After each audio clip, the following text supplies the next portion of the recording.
Qo'qon Art rezidensiyasida Alijon Rahimovning rasmlar ko'rgazmasi o'tkazildi. Alijon Rahimov ijodining 40 yilligiga bag'ishlangan Yurt va hayot chiziqlarimda mavzusidagi ko'rgazmaning tantanali ochilish marosimida Qo'qon shahar hokimi Ma'rufjon Usmonov, O'zbekiston badiiy ijodkorlar uyushmasi raisi Ibrohim Valixo'jayev, mamlakatimizning turli hududlaridan kelgan ijodkorlar va shahrimizdagi yosh san'at ixlosmandlari ishtirok etdilar. Ma'rufjon Usmonov davlatimiz rahbarining tashabbuslari bilan Qo'qon shahrida tashkil etilgan art galereya milliy qadriyatlarimizni yanada keng targ'ib etishga, o'sib kelayotgan yosh avlodni madaniyat, tasviriy va amaliy san'atga keng jalb etishga imkon berganini alohida ta'kidlab o'tdi. Ko'p yillardan beri xalqimizga o'zining serqirra ijodi bilan xizmat qilib kelayotgan Alijon Rahimovga Qo'qon shahar hokimining tashakkurnomasi va esdalik sovg'alari tantanali ravishda topshirildi.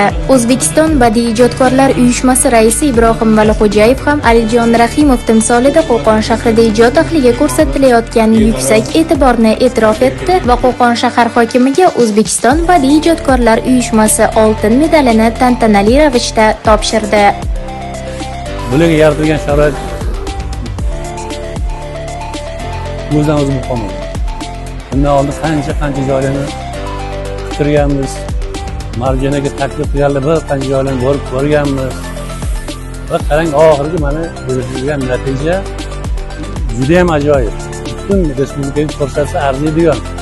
Tadbirda ustozning shogirdlari, turli viloyatlardan kelgan hamkasblari hamda oila a'zolari ham tashkil etilgan ko'rgazmaga yuksak baho berib, o'zlarining samimiy tilaklarini bildirdilar. Assalomu alaykum, aziz mehmonlar. Biz Andijonda faxrlanamiz. Chunki Qo'qonda eng go'zal ko'ringan rassomlardan biz ba'zi ijodlarini hamma joyda ko'rsatishga harakat qilamiz. Alijon Rahimovni rang tasvir bo'ladimi yoki grafika sohasida bo'ladimi ishlarida qanaqadir o'ziga xoslik bor deyapmiz. Bu yerda aytib o'tishimiz kerak. Rassomning, muallifning o'zining ichki dunyosini, o'zini ichki tuyg'ularini ranglar orqali yoki chiziqlar orqali ko'rsatib berish mahorati borligini. Men bu ko'rgazmada Alijon Rahimovni grafikalik ishlarini alohida baholamoqchiman, chunki bu yerda u o'ziga xos tarzda shu o'lkaning go'zalligini chiziqlar orqali birgina rang yoki oq fonda qora rangda ko'rsata olgan.